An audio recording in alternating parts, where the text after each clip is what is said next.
बिस्मिल्लाहिर्रहमानिर्रहीम। मेरा नाम है डॉक्टर यूनुस अहमद। मैं assistant professor and consultant gastroenterologist and hepatologist काम कर रहा हूँ। तकरीबन 11-12 साल का मेरा तजुर्बा है और मेरा काम है जिगर, आंत, लबलबा, पित्ता, मैदा और इससे जुड़ी हुई जितनी भी बीमारियाँ हैं उनकी तशख़ीस और उनका बर वक्त इलाज मेरा काम है और मैं ये काम बखूबी सर अंजाम दे रहा हूँ। वो बीमारी जो हम आज डिस्कस करेंगे वो है पेट में गैस और बोझलपन। तो इसके बारे में मैं आपको बताता चलूँ कि मरीज़ आ जाते हैं, कहते हैं कि मेरे पेट में गैस है, मेरा पेट फूलता है, मेरा पेट में सूजन है। तो हम बात करेंगे कि इसकी वजूहात क्या हैं। इसकी वजूहात बहुत से हैं, ठीक है। पेट में सूजन एक तो गैस की वजह से होता है। अगर गैस की वजह से पेट में सूजन है तो हो सकते हैं इसको मैदे में ज़ख़म, जिसको पेप्टिक अल्सर कहते हैं, उसकी वजह से भी पेट में वो हो जाते हैं। किसी को अगर गंदम की एलर्जी हो, जिसको हम सीलिक बीमारी कहते हैं, तो उसकी वजह से भी हो सकता है। अगर किसी के जिगर में चर्बी ज़्यादा होगी हो तो उसकी वजह से भी उसको इस तरह महसूस होता है कि मेरा पेट फूल गया है, गैस हो गए। कुछ लोग इस तरह करते हैं कि बहुत जल्दी खाना खाते हैं, बीच में बातें भी करते हैं, तो ये भी इसमें गैस होने की वजूहात में से एक है। दूसरा ये है कि पानी या कोल्ड ड्रिंक्स वगैरह जो हम स्ट्रा के ज़रिए पीते हैं, इसकी वजह से भी गैस चला जाता है पेट में। इसके अलावा कुछ ग़ज़ाएँ भी ऐसी हैं जैसे बहुत ज़्यादा चर्बी वाली, बहुत ज़्यादा मीठी जो ग़ज़ाएँ हैं, इसकी वजह से भी गैस बहुत ज़्यादा हो जाता है पेट में। अगर गैस या ये बोझलपन जो पेट में है, ये अगर फैटी लीवर की वजह से, जो जिगर है उसकी चर्बी की वजह से, तो उसकी वजह से ज़रूर मरीज़ को ब्लड प्रेशर का मसला भी होगा, फिर उसके सर दर्द और चिड़चिड़ापन, यही चीज़ें भी होंगी। अगर खुदा न ख़ास्ता ये सीलिक जो बीमारी, जो गंदम की एलर्जी, इसकी वजह से हो तो वो मरीज़ बहुत कमज़ोर होगा, उसमें खून की कमी होगी और उसमें थकावट होगी और वज़न उसका कम होगा। और अगर इसके अलावा अल्सर की वजह से, पेप्टिक अल्सर की वजह से हो, तो उसकी वजह से वो उल्टियाँ भी करते हैं, साथ में मुंह का जायका भी उसका ख़राब रहता है, मैदे में जलन भी उसको होता है।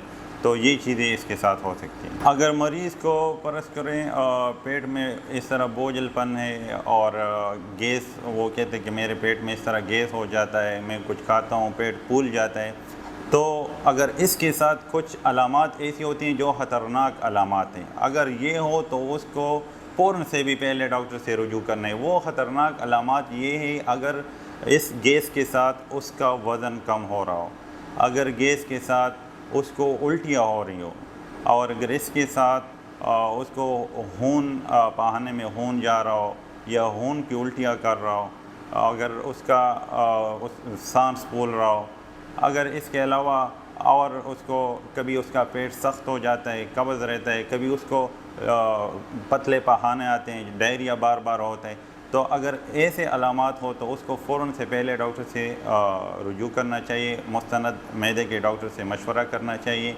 जो कि उसके बाद मरीज़ को पहले उसकी डिटेल हिस्ट्री लेगा, एग्ज़ामिनेशन करेगा और उसके बाद कुछ उसको टेस्ट एडवाइस करेगा। उसके बाद फिर बीमारी की तशख़ीस होगी कि गैस की वजह क्या है और फिर उसका बर वक्त इलाज होगा। इस तरह का मरीज़ आता है तो हमें पता चल जाता है कि इसमें क्या अलामात है, ये किस वजह से हो सकता है। अगर तो परस करें ये पेप्टिक अल्सर की वजह है तो उसको हम H. पाइलोरी का टेस्ट करवाते हैं। H. पाइलोरी का टेस्ट अक्सर या पहाने में हम करवाते हैं या खून में करवाते हैं, या इसके अलावा हम उसकी एंडोस्कोपी करते हैं। एंडोस्कोपी पे मैदे का मुआयना होता है कैमरे के ज़रिए, वहाँ वो हम देख लेते हैं कि वहाँ अल्सर वग़ैरह तो नहीं बने। इसके अलावा अल्ट्रासाउंड करते हैं। अल्ट्रासाउंड से हमें ये पता चल सकता है कि इसकी जो जिगर है इसमें चर्बी वग़ैरह तो नहीं है या पथरी वग़ैरह तो नहीं है पित्ते में। इसके अलावा हो सकते हैं मरीज़ ये बताए कि मेरा पेट फूला है और बदकिस्मती से उसके पेट में पानी जमा हो, तो वो भी हमें अल्ट्रासाउंड के ज़रिए पता चल जाता है। इसके अलावा खून के और भी कुछ टेस्ट हैं जैसे शुगर, कोलेस्ट्रॉल वग़ैरह, वो भी हम ये फैटी लीवर के लिए करते हैं। तो ये सारे टेस्ट हम मरीज़ को एडवाइस कर लेते हैं, जिससे हमें पता चल जाता है। सबसे पहले अगर इस तरह का मरीज़ आता है तो उसको हम यही कहेंगे कि आप ज़्यादा चर्बी वाली, ज़्यादा मुर्गन, ज़्यादा मसाले वाली ये चीज़ें ना खाएँ। और इसके अलावा गैस पैदा करने वाली जो सब्ज़ियाँ हैं जैसे गोभी हो गया इसके अलावा लोबिया और कार्बोहाइड्रेट्स भी जैसे आलू वग़ैरह, इससे भी गैस ज़्यादा हो जाते, तो हम मरीज़ को यही कहते हैं कि ये ना करें। इसके अलावा तंबाकू नोशी, अल्कोहल, इन चीज़ों से भी परहेज़ करें और कोल्ड ड्रिंक्स, इन चीज़ों को अवॉइड करें। इस तरह के मरीज़ों को हम कहते हैं कि आप सादा चीज़ें खाएँ, हल्की फुल्की सब्ज़ियाँ खाएँ, फ्रूट्स खाएँ और सालन वग़ैरह भी अगर आप बनाते हैं गोश्त का या मुर्गी का सालन बनाते हैं तो कोशिश करें उसको फ्राई ना करें, उसमें सालन बनाएं जिसमें ऑयल या घी इसका इस्तेमाल कम हो। तो इस तरह की ग़िज़ाएँ कहें तो इंशाअल्लाह उसको ये मसला ज़्यादा तंग नहीं करेगा। एहतियाती तदाबीर ये है कि खाने के दौरान बातें ना करें, क्योंकि खाने के दौरान जब हम बातें करते हैं तो उससे हवा अंदर चली जाती है खाने के साथ। दूसरा, कोशिश करें कि स्टॉक का इस्तेमाल ज़्यादा ना करें।